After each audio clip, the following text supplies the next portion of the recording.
रविंद्र, आइए रविंद्र जी, तुम आ जाए। आपके हमने ये पेपर सब देखे हैं। हाँ।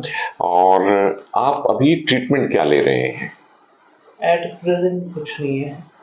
आप चश्मा कौन सा पहन रहे हैं? चश्मा नहीं पहनता, धूप में जाने के लिए गॉगल्स पहनते हैं। चश्मा क्यों नहीं पहनते? क्या डॉक्टर ने दिया था और आप नहीं पहनते, या उन्होंने दिया ही बोला नहीं? लगाओ या ना लगाओ, आपके में कोई मेजर डिफरेंस आ नहीं रहा है। ये शुरू से ही यही बोला गया। एक ऐसी बीमारी जिसमें हम सारी दुनिया के नए नए इलाज ढूंढ रहे हैं।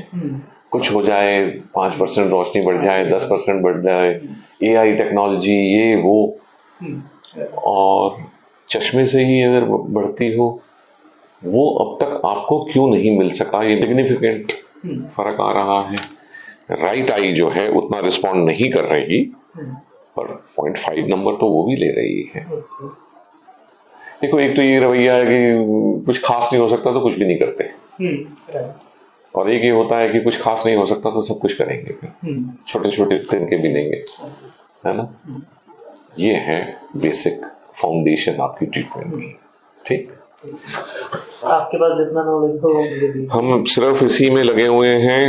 आपकी मेरे जीवन का अरे लोग करवाते ही नहीं। हो रहा है सब। एम्स में एक बार सुना था, तब मेरा वो जेनेटिक वाले गया था, तब हाँ, फिर वहाँ बंद हो गया था। तो अब वो अब देखो 3-4% केसेस में अच्छा ट्रीटमेंट अवेलेबल है। वो हम ढूंढते रहते हैं कि आपका बाकी 96% में से हो आप जो रूटीन आरपी होती है। और अशर सिंड्रोम है। हियरिंग का कितना प्रॉब्लम है? 50% करती है। अभी लगा रखी है इनविजिबल। अच्छा, ये अंदर वाली है। Okay okay, that's great. ठीक है, हाँ लाइए अब जरा शुरू करें। अब देखें, आगे मिला लीजिए, सीधा देखिए सामने।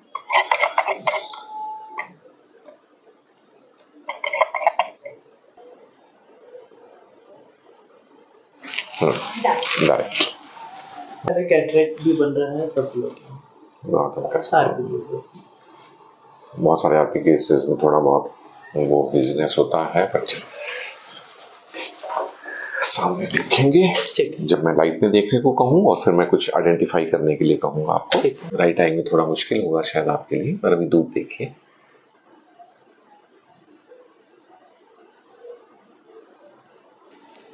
Can you see some circle?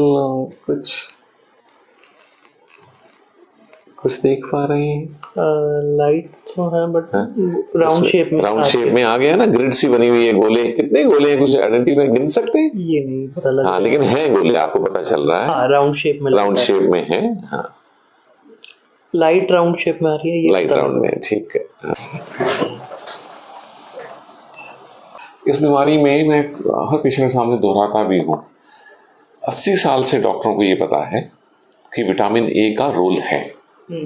आप विटामिन ए क्यों नहीं ले रहे? सबसे से जितनी आज तक की डेवलपमेंट है आरपी के, उसमें कोई भी जादू नहीं होने वाला। ये जादू होता अगर आप उन 4% केसेस में होते जो जेनेटिक टेस्टिंग में आई होती, वो जीन्स अशर्स ना होता, एल्पर्ट्स होता, और होता, ठीक है, अच्छे इलाज के पात्र बन जाते।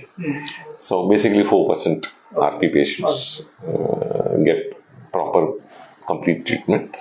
96 को हम मेंटेन करते हैं ताकि आपकी रोशनी को खराब होने से स्लो कर पाएं या रोक पाएं, और डिग्रेडेशन स्लो हो जाए वो भी काम, क्योंकि ये प्रोग्रेसिव डिजीज है। ठीक है ना?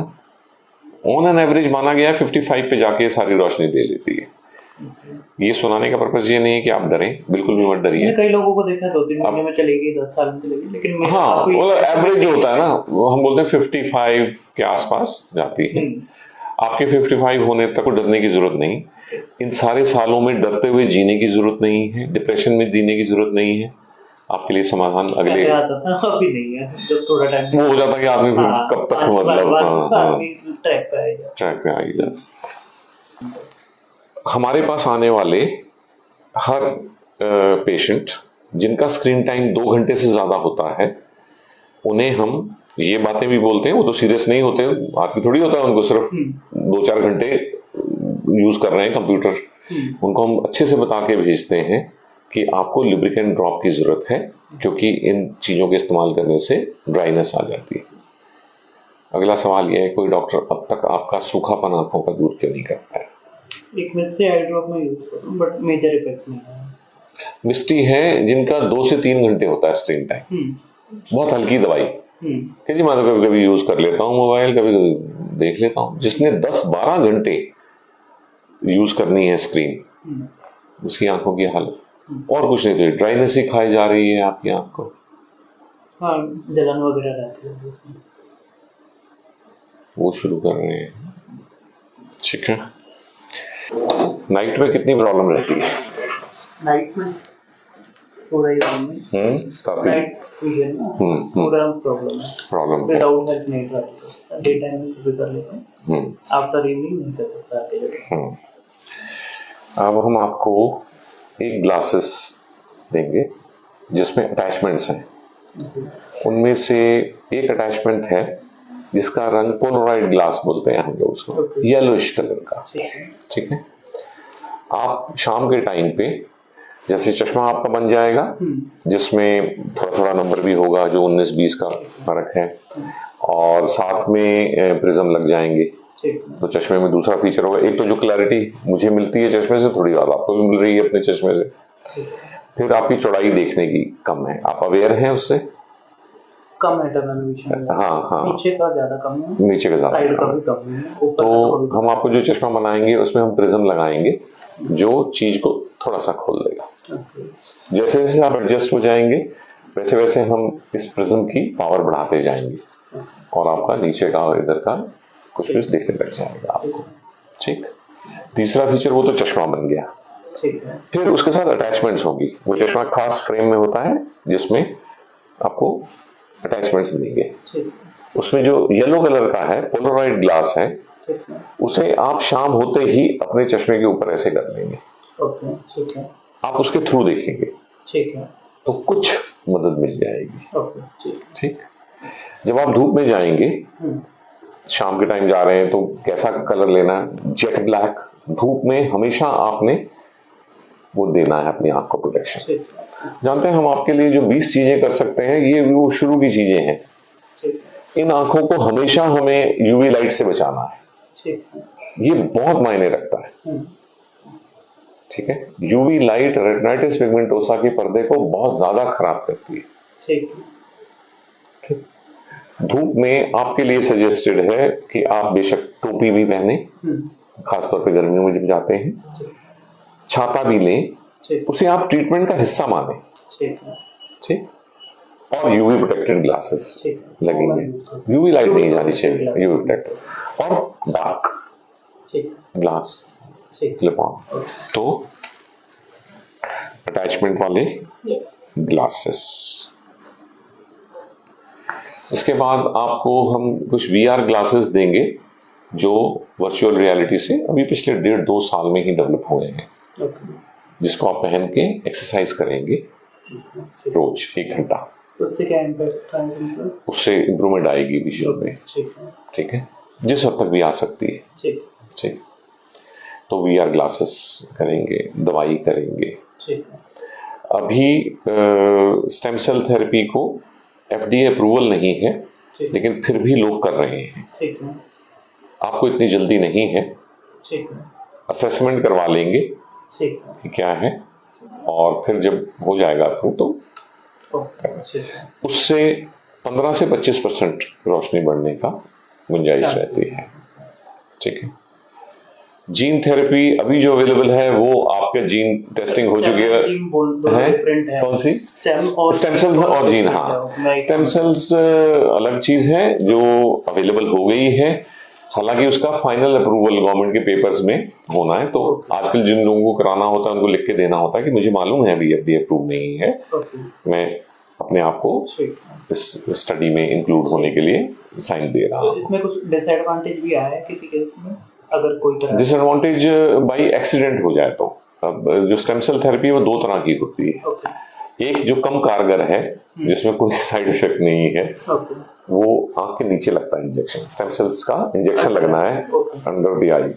आई बॉल रह गई अलग और इंजेक्शन उसके साइड से निकल गया ऐसे। ठीक है। और एक होता है इंट्राविट्रियल आंख के अंदर, जिसका फायदा ज्यादा होता है। 25% तक है। सेल्स लिए जाते हैं। वैसे अगर लंबा प्रोसीजर करना हो और अच्छा करना हो तो उसमें काफी इन्वॉल्वमेंट हो जाती है, तो आपकी हड्डी में से लेना चाहिए, बोन में से, बोन मैरो में से, और वो आपके ही सेल्स होंगे और वो फिर लंबा होता है, यहाँ फ्रैक्चर वैक्चर करना पड़ता है मतलब। लेकिन रेडीमेड तो समझो अम्बिलिकल कॉर्ड के स्टेम सेल्स, तो वो फिर प्रोसीजर डबल हो जाता है। वो जो नेवल से पार्ट होता है, हाँ नेवल का पार्ट होता है ना, जिससे बच्चा जुड़ा होता है मदर से। तो अम्बिलिकल कॉर्ड में बहुत सारे स्टेम सेल्स होते हैं। बच्चा जब शुरू में बनता है तो सारे स्टेम सेल्स ही होते हैं, और वो डिजाइन होते हैं अलग अलग अंग बनाने के लिए। और उसके अलावा ये रिजर्व होता है बच्चे के लिए कि अंत में कुछ रह जाए बनना तो वो उस पाइप में बर्थ के टाइम पे वेस्ट हो जाता है। आजकल जिन बच्चों की मैरिज होती है, बच्चे होते हैं ना, तो उनको हम कहते हैं उसको प्रिजर्व करा लो। आगे जाके तो स्टेम सेल थेरेपीज ही बहुत डिजीज में काम आएंगी। ठीक है, तो वो स्टेम सेल इसका असेसमेंट अभी रिक्वायर्ड है मुझे कि नहीं? करवा लेने में कोई हर्ज नहीं है। कॉस्ट वगैरह कॉस्ट 2-2.5 लाख रुपए आती है इसकी। जब असेसमेंट ही नहीं, ट्रीटमेंट की। असेसमेंट तो आसानी से हो जाएगी सैकड़ों। ठीक है, तो कम से कम उससे जुड़ जाएंगे, मतलब कि हाँ हम देख रहे हैं क्या हो रहा है, किस स्टेज तक आपको, क्योंकि आपकी जो राइट आई है ये बॉर्डर लाइन तक पहुंच गई है, जिसमें बेसिक असेसमेंट कराने का पर्पस है इस आंख में कहीं हम वो स्टेज मिस तो नहीं कर चुके। असेसमेंट का पर्पस ये है, यहाँ हमें बड़ी सांत्वना मिलेगी असेसमेंट में, पता ही है ये बॉर्डर लाइन केस है, इसमें शायद फायदा होगा भी कि नहीं होगा, या अभी हो सकता है या और कितने महीनों तक हो सकता है, वो असेसमेंट, सिर्फ असेसमेंट कराना। ठीक है, उसको एनालाइज करेंगे, तो ये सब करेंगे जी। ठीक, मोटी सी बात,